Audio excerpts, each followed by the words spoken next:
Season 14 is easily the one of the Tom Baker era I have the most nostalgia for, so I was a little worried that it wouldn't hold up in hindsight, but thankfully no, it is still for the most part as great as I remember.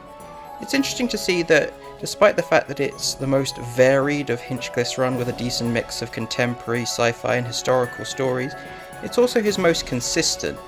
I think that's mostly down to this eerie gothic vibe which is across all the episodes, which creates a good mix and a clear identity for this era. One of this season's greatest strengths is Hinchcliffe not being afraid to take risks, even if they don't necessarily pay off. Like, being not afraid to go really dark, even if it annoys busybodies like Mary Whitehouse. Exploring the mythology of Gallifrey, even if it weakens the mystique.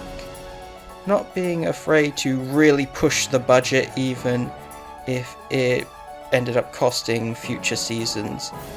Ensuring that Doctor Who is as great as it can possibly be, pushing its potential, is what I really admire about this run.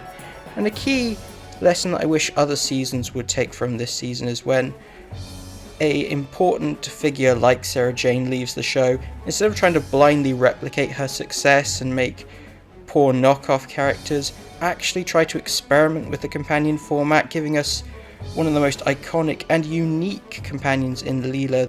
It's difficult to say what is my favourite story of this season, as they're all pretty good or even great. I was almost tempted to give it to Talons of Weng-Chiang, but the dated aspects really drag it down. So I'm actually going to go for The Face of Evil instead, because it's not only a great introduction to Leela, but it's also just a really experimental story. Overall, easily my favourite season of Tom Baker's run.